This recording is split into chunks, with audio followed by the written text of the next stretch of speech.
આજનો મંગળવારનો દિવસ. કોના માટે મંગળ, કોના માટે આ મંગળ? એનડીએ અને ઇન્ડિયા ગઠબંધન સામસામેની સીધી ટક્કર છે અને કેવી પરિસ્થિતિ છે આ તમામની વચ્ચે અત્યાર સુધી કોંગ્રેસ 295 બેઠકનો દાવો કરતી હતી, પરંતુ જે પહેલા બ્રેકિંગ સામે આવી રહ્યા છે તેના પર નજર કરીએ. સૌથી પહેલા અમિત શાહની સામે સોનલબેન પટેલ કે જેઓ ચૂંટણી મેદાનમાં ઉતર્યા હતા અને તેમણે કહ્યું કે અમે તેમની 10 લાખની લીડને નહીં તોડી શકીએ.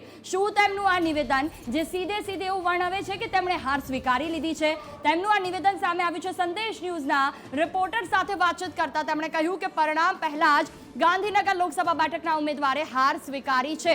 મતગણતરી શરૂ થવાને બસ હવે થોડી જ ગણતરીની મિનિટો બાકી છે અને તેમાં કોંગ્રેસના ઉમેદવાર સોનલ પટેલ કે જેમણે હાર સ્વીકારી, શરૂઆત થઈ ગઈ છે હાર સ્વીકારવાની ને તેની સાથે સવાલ એ થઈ રહ્યો છે કે હવે શું કોંગ્રેસ 295 બેઠકો પોતાની જે દાવો કરતી હતી કે તે જીતશે તેના ઉપર અડેલી રહેશે કે કેમ? કેમ કે સાંજ સુધીનો હજી પણ સમય છે ને હજી તો ઈવીએમ કે વીવીપેટ પણ નથી ખુલ્યા અને સતત જે રીતે સંદેશ ન્યૂઝ પર અપડેટ આપના સુધી પહોંચાડી રહ્યા છે કે જ્યાં આપની ટીવી સ્ક્રીન પર એ આંકડા પણ દેખાઈ રહ્યા છે.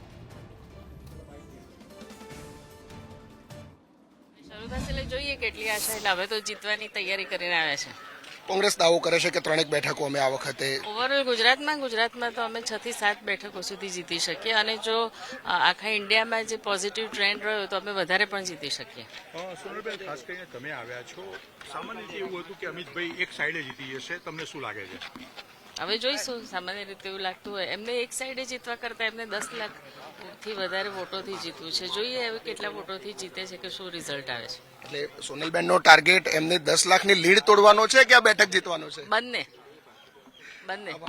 વાત કરવા માટે તો આ બેઠક જે છે એ આ બેઠક ઉપરથી ભારતીય જનતા પાર્ટીની લીડ છે, પરંતુ કોંગ્રેસ પણ હજુ આશાવાદ એવો વ્યક્ત કરી રહી છે કે આ બેઠક ઉપરથી અમે જીતીશું અને જે 10 લાખની લીડનો ટાર્ગેટ ભાજપનો છે એ ટાર્ગેટ પણ તોડી શકાય એ પ્રકારે કોંગ્રેસે અત્યારે આશા અહીંયા રાખી રહી છે.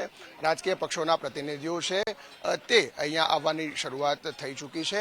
એક્ઝેક્ટ 8 વાગ્યાના ટકોરે આ મતગણતરી છે શરૂ થશે. 8 વાગે સૌથી પહેલા ઈવીએમ મશીન નહીં પરંતુ બેલેટ પેપર જે છે